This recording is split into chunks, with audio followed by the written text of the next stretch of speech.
ആകാശവാണി. നമസ്കാരം. വാർത്തകൾ വായിക്കുന്നത് വിജേഷ്.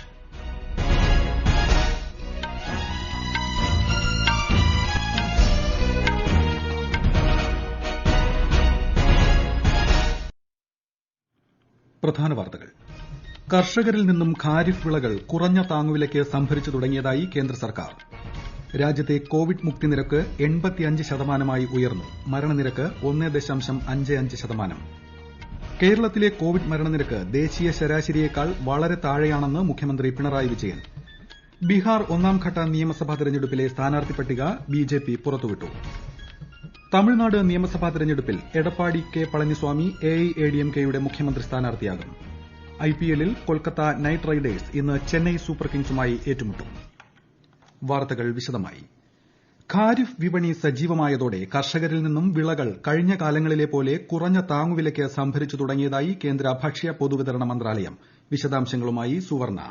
പഞ്ചാബ്, ഹരിയാന, തമിഴ്നാട്, ഉത്തർപ്രദേശ് തുടങ്ങിയ സംസ്ഥാനങ്ങളിൽ നിന്നും എഫ്സിഐ മുഖേനയും മറ്റു സർക്കാർ ഏജൻസികൾ വഴിയുമുള്ള നെല്ല് ശേഖരണം ദ്രുതഗതിയിലായെന്ന് മന്ത്രാലയം അറിയിച്ചു. 87,000-ഓളം കർഷകരിൽ നിന്ന് 2,103 കോടി രൂപയോളം താങ്ങുവിലയ്ക്ക് 11.14 ലക്ഷത്തോളം മെട്രിക് ടൺ നെല്ല് ഇതുവരെ ശേഖരിച്ചു കഴിഞ്ഞു. തമിഴ്നാട് ഉൾപ്പെടെ വിവിധ സംസ്ഥാനങ്ങളിൽ നിന്നായി 29.64 ലക്ഷം മെട്രിക് ടൺ പയറുവർഗ്ഗങ്ങളും എണ്ണക്കുരുക്കളും സംഭരിക്കുന്നതിനും അനുമതി നൽകി കഴിഞ്ഞു. കേരളം, ആന്ധ്രാപ്രദേശ്, കർണാടക, തമിഴ്നാട് എന്നീ സംസ്ഥാനങ്ങളിൽ നിന്നായി 1.23 ലക്ഷം മെട്രിക് ടൺ കൊപ്ര സംഭരിക്കുന്നതിനും അനുമതി നൽകിയിട്ടുണ്ട്. ഇതുവരെ തമിഴ്നാട്ടിൽ നിന്നും ഹരിയാനയിൽ നിന്നും 140 ടണ്ണോളം പയറും കർണാടകത്തിൽ നിന്നും തമിഴ്നാട്ടിൽ നിന്നും 5,089 ടണ്ണോളം കൊപ്രയും ശേഖരിച്ചു. ഹരിയാനയിലെയും പഞ്ചാബിലെയും കർഷകരിൽ നിന്ന് മൊത്തം 173 ലക്ഷം രൂപ മിനിമം താങ്ങുവിലയ്ക്ക് പരുത്തിക്കുരു ശേഖരിച്ചതായും സർക്കാർ അറിയിച്ചു. News desk, Akashvani. ഉൽപ്പന്നങ്ങൾ വിൽക്കാനുള്ള തടസ്സങ്ങളിൽ നിന്ന് കർഷകർക്ക് മോചനം നൽകുന്നതാണ് കേന്ദ്ര സർക്കാർ കൊണ്ടുവന്ന 3 കാർഷിക നിയമങ്ങളെന്ന് ധനമന്ത്രി നിർമ്മല സീതാരാമൻ. കർഷകരുമായും വിദഗ്ധരുമായും വിശദമായ ചർച്ച നടത്തിയിരുന്നതായും അവർ ചെന്നൈയിൽ മാധ്യമങ്ങളോട് പറഞ്ഞു. രാജ്യത്തെവിടെയും സ്വന്തം താൽപര്യത്തിനനുസരിച്ച് വിളകൾ വിറ്റഴിക്കാൻ കർഷകർക്ക് അവസരമൊരുങ്ങുകയാണ്. വിലയിലെ ഏറ്റക്കുറച്ചിലുകളിൽ നിന്ന് കർഷകർക്ക് സംരക്ഷണം ലഭിക്കും. മിനിമം താങ്ങുവില സമ്പ്രദായം തുടരുമെന്നും മന്ത്രി വ്യക്തമാക്കി. 24 മണിക്കൂറിനിടെ 82,000-ത്തിലധികം പേർ കൂടി സുഖം പ്രാപിച്ചതോടെ രാജ്യത്ത് കോവിഡ് മുക്തി നിരക്ക് 85% ഉയർന്നു. രാജ്യത്ത് കോവിഡ് രോഗമുക്തി നേടുന്നവരുടെ എണ്ണം വർദ്ധിച്ചതായി ആരോഗ്യ മന്ത്രാലയം അറിയിച്ചു. നിലവിൽ ചികിത്സയിൽ കഴിയുന്നവരുടെ എണ്ണം 9,07,000-ത്തിനടുത്താണ്. 24 മണിക്കൂറിനിടെ 72,049 പുതിയ കേസുകളാണ് റിപ്പോർട്ട് ചെയ്തത്. ഇതോടെ രാജ്യത്ത് കോവിഡ് ബാധിച്ചവരുടെ എണ്ണം 67.5 ലക്ഷം കടന്നു. ആകെ മരണസംഖ്യ 1,04,555 ആണ്. 1.55% മരണനിരക്ക്. ഉത്സവവേളകളിൽ കോവിഡ് വ്യാപനം തടയാനുള്ള നടപടികളെക്കുറിച്ച് ആരോഗ്യ മന്ത്രാലയം പ്രത്യേക മാർഗ്ഗരേഖ പുറത്തിറക്കി. മതപരമായ ആരാധന, മേളകൾ, സാംസ്കാരിക പരിപാടികൾ എന്നിവയ്ക്കായി ധാരാളം പേർ ഒത്തുകൂടുന്ന കാലയളവാണ് ഡിസംബർ ഒടുവിൽ വരെ. അണുബാധ പടരാതിരിക്കാൻ ആവശ്യമായ പ്രതിരോധ നടപടികൾ പാലിക്കേണ്ടത് പ്രധാനമാണെന്ന് മന്ത്രാലയം അറിയിച്ചു. 65 വയസ്സിന് മുകളിലുള്ളവർ, ഗർഭിണികൾ, 10 വയസ്സിന് താഴെയുള്ള കുട്ടികൾ എന്നിവർ വീട്ടിൽ തുടരണം. ശാരീരിക അകലം പാലിക്കൽ, ശരീര ഊഷ്മാവ് പരിശോധന, ശുചിത്വം എന്നിവയ്ക്കായി വിശദമായ പദ്ധതി തയ്യാറാക്കാനും മന്ത്രാലയം സംസ്ഥാന സർക്കാരുകളോട് ആവശ്യപ്പെട്ടു. കേരളത്തിലെ കോവിഡ് മരണനിരക്ക് ദേശീയ ശരാശരിയേക്കാൾ വളരെ താഴെയാണെന്ന് മുഖ്യമന്ത്രി പിണറായി വിജയൻ. ദേശീയ ശരാശരി 1.55%ആണെങ്കിൽ കേരളത്തിൽ ഇത് 0.36% മാത്രമാണ്.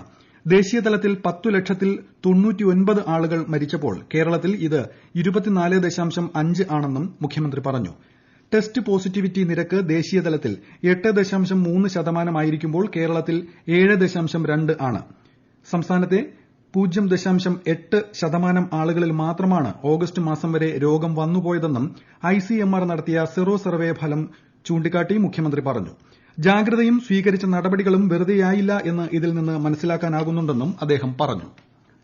ലോകത്ത് ആകെ കോവിഡ് ബാധിതരുടെ എണ്ണം 3,60,00,000 കടന്നു. ഇതിൽ 2,71,00,000-ത്തിലധികം പേർ രോഗമുക്തി നേടി. നിലവിൽ 78,41,000-ത്തിലധികം പേരാണ് ചികിത്സയിലുള്ളത്. മരണസംഖ്യ 10,54,000 കവിഞ്ഞു. ഏറ്റവും കൂടുതൽ കോവിഡ് ബാധിതർ ഉള്ള അമേരിക്കയിൽ മരണം 2,15,000 കവിഞ്ഞു. ആകെ രോഗബാധിതരുടെ എണ്ണത്തിൽ 2ാം സ്ഥാനത്താണ് ഇന്ത്യ. ദ്രുതകർമ്മസേനയുടെ 28ാം വാർഷികത്തോടനുബന്ധിച്ച് ആഭ്യന്തരമന്ത്രി അമിത്ഷാ സേനാ ഉദ്യോഗസ്ഥർക്കും കുടുംബങ്ങൾക്കും ആശംസ നേർന്നു. ക്രമസമാധാന പാലനവുമായി ബന്ധപ്പെട്ട പ്രശ്നങ്ങൾ നേരിടുന്നതിൽ സേന നിർണായക പങ്ക് വഹിച്ചതായി അദ്ദേഹം പറഞ്ഞു. ദ്രുതകർമ്മ സേനയുടെ മനുഷ്യത്വപരമായ പ്രവർത്തനങ്ങളും ഐക്യരാഷ്ട്രസഭയുടെ കീഴിൽ സേന നടത്തിയ സമാധാന സംരക്ഷണ ദൌത്യവും ഇന്ത്യയ്ക്ക് അഭിമാനകരമാണെന്ന് ശ്രീ അമിത്ഷാ പറഞ്ഞു. ഇന്തോ പസഫിക് മേഖലയുടെ സുതാര്യതയും സ്വാതന്ത്ര്യവും കാത്തുസൂക്ഷിക്കുന്നതിൽ ക്വാഡ് അംഗരാഷ്ട്രങ്ങൾ ഒരുപോലെ പ്രാധാന്യം നൽകുന്നതായി വിദേശകാര്യമന്ത്രി എസ് ജയശങ്കർ. ജപ്പാനിൽ ക്വാഡ് അംഗരാഷ്ട്രങ്ങളിലെ വിദേശമന്ത്രിമാരുടെ സംയുക്ത യോഗത്തിൽ സംസാരിക്കുകയായിരുന്നു അദ്ദേഹം. അന്താരാഷ്ട്ര നിയമങ്ങൾ പരിപാലിക്കുന്നതും സമുദ്രമേഖലയിലെ സഞ്ചാര സ്വാതന്ത്ര്യം ഉറപ്പുവരുത്തുന്നതും രാഷ്ട്രങ്ങളുടെ പരമാധികാരത്തെ മാനിക്കുന്നതുമാണ് മേഖലയിലെ സമാധാനം നിലനിർത്താനുള്ള മാർഗ്ഗമെന്നും അദ്ദേഹം പറഞ്ഞു. ഈ വാർത്തകൾ ആകാശവാണിയിൽ നിന്ന്. കൊറോണ ആശങ്കയല്ല, ജാഗ്രതയാണ് വേണ്ടത്. കേന്ദ്ര ആരോഗ്യ മന്ത്രാലയം പുറപ്പെടുവിക്കുന്ന നിർദ്ദേശങ്ങൾ. ജനങ്ങൾ കൂട്ടം കൂടുന്നത് ഒഴിവാക്കുക. ഇടയ്ക്കിടെ കൈകൾ സോപ്പും വെള്ളവും ഉപയോഗിച്ചോ സാനിറ്റൈസർ ഉപയോഗിച്ചോ വൃത്തിയാക്കുക. നിർബന്ധമായും മാസ്ക് ധരിക്കുക.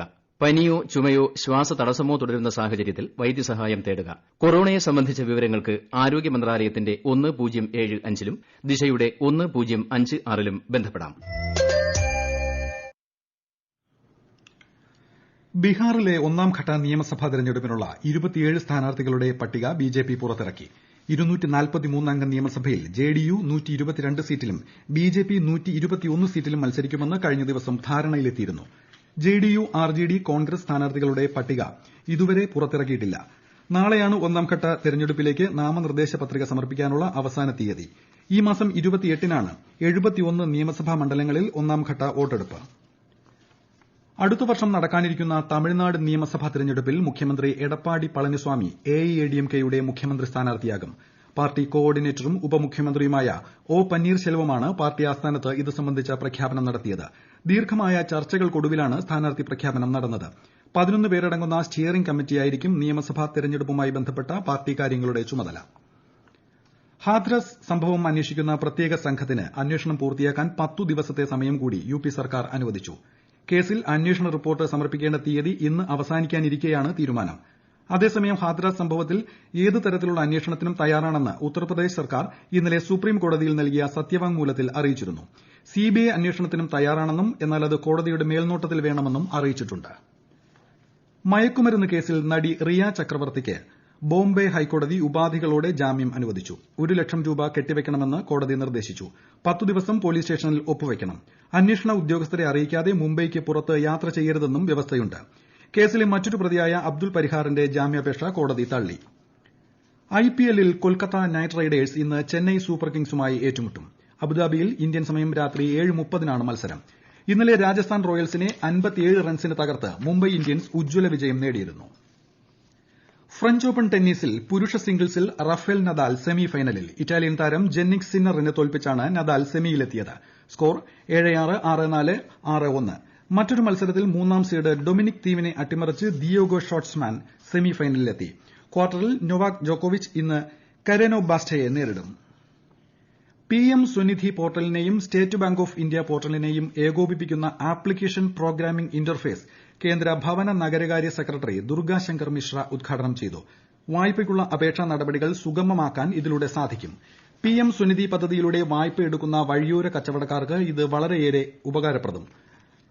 പദ്ധതിയിൻ കീഴിൽ ഇതുവരെ വായ്പയ്ക്കുള്ള 20,50,000 അപേക്ഷ ലഭിച്ചതായി മന്ത്രാലയം അറിയിച്ചു. മൊബൈൽ ഫോൺ നിർമ്മാണത്തിനുള്ള PLI പദ്ധതിയുടെ കീഴിൽ ആഭ്യന്തര അന്താരാഷ്ട്ര കമ്പനികൾ സമർപ്പിച്ച 16 ശുപാർശകൾക്ക് കേന്ദ്ര സർക്കാർ അനുമതി നൽകി. അടുത്ത 5 വർഷത്തിനുള്ളിൽ 11,000 കോടി രൂപയുടെ മൊബൈലുകൾ നിർമ്മിക്കുകയാണ് ഇതിലൂടെ ലക്ഷ്യമിടുന്നത്. ഗുജറാത്തിൽ വിവിധ പദ്ധതികൾക്ക് വായ്പ ലഭ്യമാക്കുന്നതിന് നബാർഡ് SBIയുമായി ധാരണാപത്രത്തിൽ ഒപ്പുവച്ചു. സ്വയം സഹായ സംഘങ്ങൾ വഴി കാർഷിക ഉൽപാദക സംഘടനകൾക്ക് വായ്പ ലഭ്യമാക്കുകയാണ് ലക്ഷ്യം. വിവിധ വിഭാഗങ്ങൾക്ക് സാമ്പത്തിക പിന്തുണ ഉറപ്പാക്കാനും ഇതിലൂടെ സാധിക്കും. ജമ്മുകശ്മീരിൽ ബിജെപി പ്രവർത്തകന്റെ വീടിന് നേരെയുണ്ടായ ഭീകരാക്രമണത്തിൽ ഒരു ഭീകരനും സുരക്ഷാ ഉദ്യോഗസ്ഥനും കൊല്ലപ്പെട്ടു. ഭീകരനെ തിരിച്ചറിഞ്ഞിട്ടില്ലെന്ന് മുതിർന്ന പോലീസ് ഉദ്യോഗസ്ഥർ അറിയിച്ചു. പ്രധാന വാർത്തകൾ വീണ്ടും. കർഷകരിൽ നിന്നും ഖാരിഫ് വിളകൾ കുറഞ്ഞ താങ്ങുവിലയ്ക്ക് സംഭരിച്ചു തുടങ്ങിയതായി കേന്ദ്ര സർക്കാർ. രാജ്യത്തെ കോവിഡ് മുക്തി നിരക്ക് 85% ഉയർന്നു. മരണനിരക്ക് 1.55%. കേരളത്തിലെ കോവിഡ് മരണനിരക്ക് ദേശീയ ശരാശരിയേക്കാൾ വളരെ താഴെയാണെന്ന് മുഖ്യമന്ത്രി പിണറായി വിജയൻ. ബീഹാർ ഒന്നാംഘട്ട നിയമസഭാ തെരഞ്ഞെടുപ്പിലെ സ്ഥാനാർത്ഥി പട്ടിക ബിജെപി പുറത്തുവിട്ടു. തമിഴ്നാട് നിയമസഭാ തെരഞ്ഞെടുപ്പിൽ എടപ്പാടി പളനിസ്വാമി എഐഎഡിഎംകെയുടെ മുഖ്യമന്ത്രി സ്ഥാനാർത്ഥിയാകും. ഐപിഎല്ലിൽ കൊൽക്കത്ത നൈറ്റ് റൈഡേഴ്സ് ഇന്ന് ചെന്നൈ സൂപ്പർ കിങ്സുമായി ഏറ്റുമുട്ടും. വാർത്തകൾ കഴിഞ്ഞു. ഈ നിലയത്തിൽ നിന്നുള്ള അടുത്ത വാർത്താ പ്രക്ഷേപണം വൈകിട്ട് 6:30-ന്.